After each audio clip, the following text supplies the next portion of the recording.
Welcome to the Prophetic Poet Podcast with Shola Amaraibi, a weekly show that delivers to you power pills to help you win, connect, shift perspective, and create from within the future you desire. It's a show for visionaries and those who would leave their mark in the sands of time.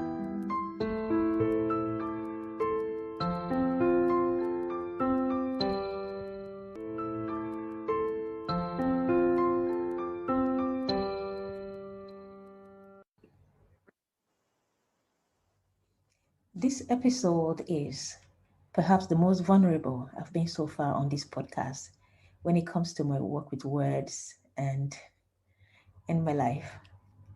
As human beings, we lose things. We lose opportunities, lose people. Late July, I faced the loss of a friend, and my empathic self kind of locked me into the emotions that comes with that kind of loss.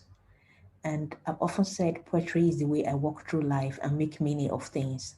So deep down, I knew until I do a healing poem for me, and hopefully for someone listening to me out there, I won't be able to expand my perspective and flow in my creative energy because I'm resisting my experience. And I don't do my best work in the zone of resistance. Accepting my emotions and experiences are the first steps towards creativity for me. So I have to accept that there are things I can't wish away or change. And being a highly sensitive person, in quotes, I feel everything too much.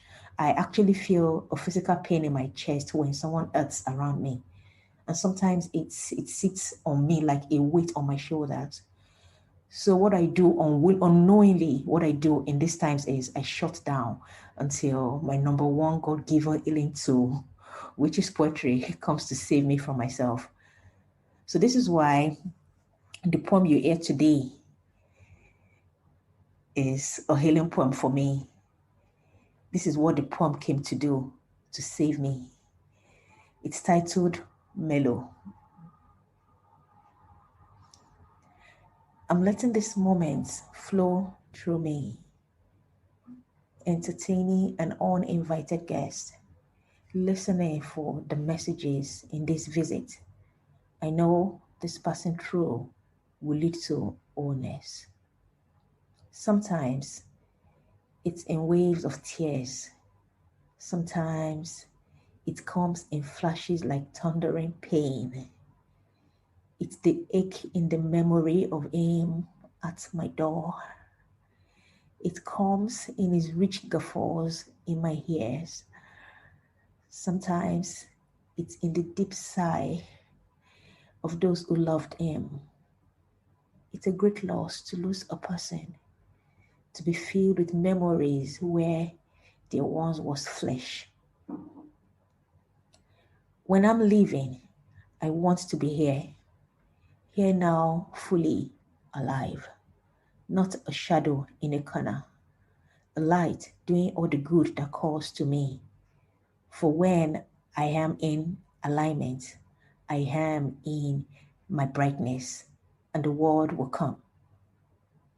When I'm leaving, I'll be choosing every day, choosing to smile wider, choosing to love deeper, sparkle from inside out, honoring my divine source. When I'm leaving, I'll be listening to the power in my spirit, respecting my intuition, knowing poetry is my conscience, asking the deep questions, not being afraid of answers, opening myself to feel even when it hurts.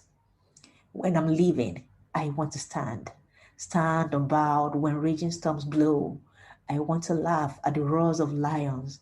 I want to burn my frozen fears, own the audacity to chart new tracks, build boats and cross every river in my path. When I'm leaving, I won't be sleeping. I will live wide-eyed awake. I will honor the dead by holding the living closer. I will proudly do what they can no longer do, the mundane and the mega. Ow. Breathe.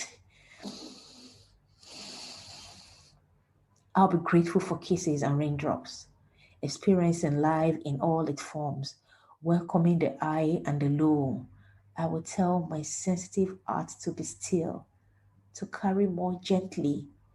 I will find me a mellow. Thank you for listening to the Prophetic Poet Podcast. May you find healing. May you find your calm.